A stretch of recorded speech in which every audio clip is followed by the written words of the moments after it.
کر کے مجھے اندر لے گیا۔ اس نے اپنا نام غلام علی بتایا، وہ ایک قریبی تھانے میں ہیڈ کلرک تھا۔ کیا فرید نے کوئی اور قتل کر دیا ہے؟ اس نے مجھے ڈرائنگ روم میں بٹھانے کے بعد پوچھا۔ اس کی بیوی جو ساتھ والے کمرے میں کھڑی تھی دوپٹہ ٹھیک کرتے ہوئے اندر آ گئی اور مجھے سلام کرنے کے بعد ایک طرف بیٹھ گئی۔ اس نے ڈھیلے ڈھالے کپڑے پہن رکھے تھے جو کسی قدر میلے تھے۔ وہ ایک سیدھی سادی گھریلو عورت لگتی تھی۔ بعد میں اس کا نام جمیلہ معلوم ہوا۔ میرے ویر کو کیا ہوا ہے جی؟ اس نے پوچھا۔ تیرا ویر کوئی اور کارنامہ کر آیا ہے، غلام علی نے کہا۔ مجھے معلوم تھا کہ وہ ضرور کوئی مصیبت کھڑی کرے گا۔ 14 سال بعد جیل سے چھوٹا تھا، اگر بندے دا پتر ہوتا تو سدھر جاتا۔ آپ نے تو اسے گھر میں ٹکنے ہی نہیں دیا، دھکے دے کر نکال دیا۔ کیا خاک سدھرنا تھا اس نے؟ بیٹھی رہ، قاتلوں کے لیے اس گھر میں کوئی جگہ نہیں ہے، غلام علی نے کہا۔ پھر مجھ سے مخاطب ہو کر بولا، اس دفعہ کیا کیا ہے جی اس نے؟ تم لوگ بات ختم کر لو پھر میں کچھ بولوں گا۔ ہماری بات تو کبھی ختم نہیں ہو سکتی جی، یہ کٹ کٹ تو صبح شام ہوتی رہتی ہے۔ بی بی میں تمہارے بھائی کے متعلق کوئی اچھی خبر نہیں لایا، میں نے کہا۔ وہ گھبرا کر بولی، اللہ خیر کرے، میرا ایک ہی بھائی ہے، ماں باپ پہلے ہی مر چکے ہیں، سب کو ایک دن مرنا ہے۔ میں چاہتا تھا کہ وہ ذہنی طور پر بھائی کی موت کی خبر سننے کے لیے تیار ہو جائے۔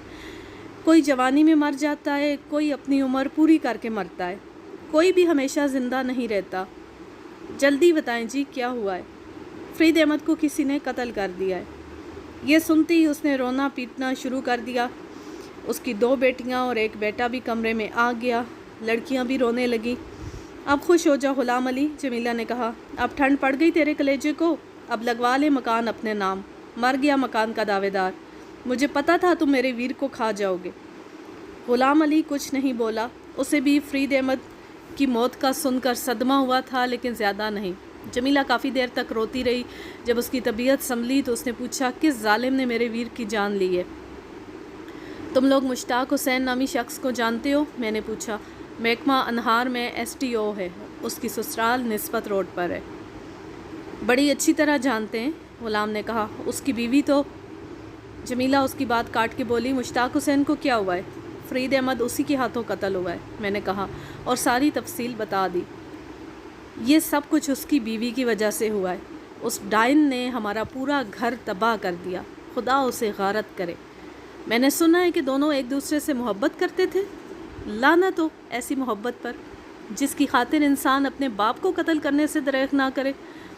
میرے استفسار پر انہوں نے جو تفصیل بتائی اس کا خلاصہ یہ ہے۔ اس المناک کہانی کی ابتدا قیام پاکستان سے 12-13 سال قبل ہوئی تھی۔ فرید اپنے ماں باپ کا اکلوتا بیٹا تھا اور اس سے انہوں نے بڑی توقعات وابستہ کر رکھی تھی۔ حمیدہ بانو اور وہ ایک ہی کالج میں پڑھتے تھے۔ حمیدہ اس سے 2 سال پیچھے تھی اور بقول جمیلہ ایک آوارہ لڑکی تھی۔ اس نے اس کے بھائی پر ڈورے ڈالنا شروع کر دیے اور بالآخر فرید کو اپنے جال میں پھنسا لیا۔ یہ ایک عورت کے ایک دوسری عورت کے بارے میں تاثرات ہیں۔ میں اس بات سے متفق نہیں ہوں۔ چونکہ دونوں عاقل و بالغ تھے اس لیے برابر کے ذمہ دار تھے۔ محبت میں بہت کشش ہوتی ہے، اس معاملے میں مخالفت جتنی سخت ہو محبت میں اتنی شدت پیدا ہوتی ہے۔ بہرحال قصہ مختصر یہ کہ دونوں میں جنون کی حد تک محبت ہو گئی۔ گھر والوں کی شدید مخالفت کے باوجود ان کی محبت میں کوئی فرق نہیں آیا۔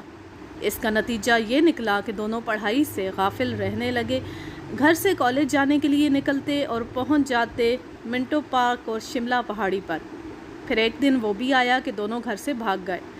ماں باپ کو چونکہ ساری بات کا علم تھا اس لیے انہوں نے بدنامی کے ڈر سے کوئی رپورٹ درج نہیں کرائی۔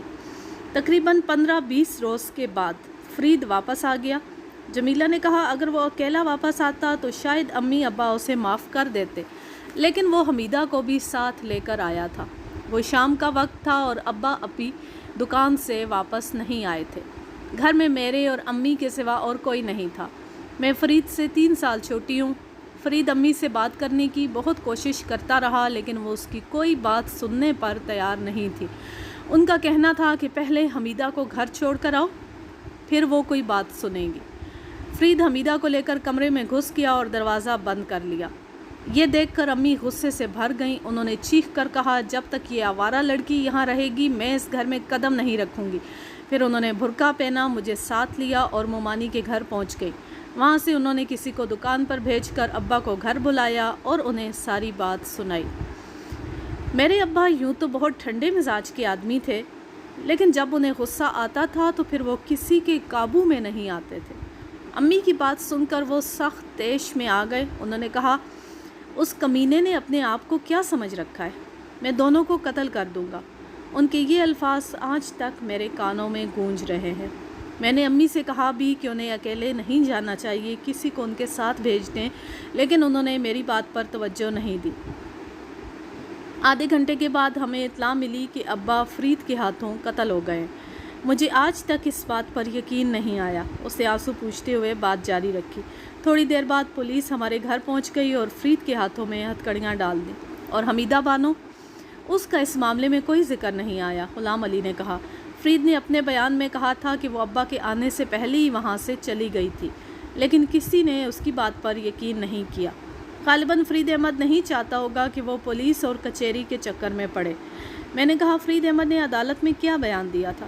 اس نے کہا تھا کہ ابا نے اس پر پستول تان لیا تھا۔ غلام علی نے کہا، وہ بہت غصے میں تھے اور بار بار یہ کہہ رہے تھے کہ وہ اسے جان سے مار ڈالیں گے۔ فرید نے ان سے پستول چھیننے کی کوشش کی۔